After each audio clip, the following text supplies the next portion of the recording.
ఈ బండరాళ్ళు వందల సంవత్సరాల కిందట రాజులు, చక్రవర్తులు ఎంతోమంది శ్రామికులతో సేవకులతో ఈ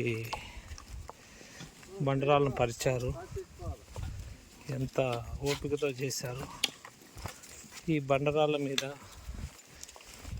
ఎన్ని కోట్ల మంది భక్తులు, శివభక్తుల యొక్క పాదాలు స్పర్శించినాయో ఈ బండరాళ్ళు. ఎంతమంది పుణ్యాత్ములు, ఎంతమంది భక్తిపరులు, శివభక్తులు, కొన్ని కోట్ల మంది వందల సంవత్సరాల నుంచి ఈ దారిలో, నడకదారిలో ఈ బండరాళ్ళు ముద్దాడాయో ఆ పాదాలను. ఎంత గొప్ప విషయం ఇది! ఎంత పుణ్యం చేసుకున్నాయో, ఎంతమంది పాపాల యొక్క కర్మలను ఈ బండరాళ్ళు వాళ్లకు ముక్తినిచ్చాయో, ఎంతమంది పుణ్యాత్మల యొక్క వాళ్ళ భక్తికి ఈ బండరాలు ఎంత పులకరించాయో, వాటి శరీరం ఎంత ఆస్వాదించో ఆ పుణ్యాత్మల యొక్క పాదస్పర్శలు.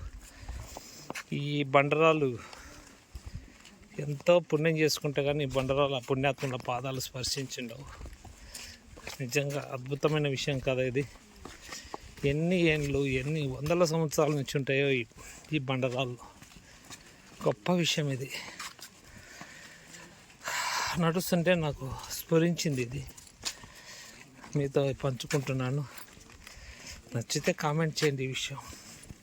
ఎందుకంటే ఒక బండరాయి రాముని పాదం సోకి ఆహ్లాయినట్లు ఇక్కడ ఆ స్థితి లేకపోయినా కూడా అంతర్లీనంగా ఈ బండరాళ్ళు మనుషుల పాపాలను తీసుకుంటాయి, పుణ్యాత్మల యొక్క పుణ్యఫలాన్ని కూడా తీసుకుంటాయి. ఈ బండరాళ్ళు చిరాయుస్సుగా, చిరంతరాయంగా, వందలేళ్ళుగా ఉండాలని కోరుకుంటున్నాను. భక్తుల యొక్క కోరికలు, వాళ్ళ ఆకాంక్షలు, వాళ్ళ భక్తి భావాలు, వాళ్ళ ముక్తిదాయకమైన ఆకాంక్షను నెరవేర్చడానికి ఇవి ఎంత సహకరిస్తున్నాయో, ఎంత ఓపికతో, ఎంత సహనంతో ఇన్నేళ్ళ సంవత్సరాలు మొండిగా భరిస్తున్నాయి, ప్రేమతో భరిస్తున్నాయి, ఎంతో భక్తిభావంతో భరిస్తున్నాయి. ఆ శివుని యొక్క ఆకాంక్ష, ఆయన యొక్క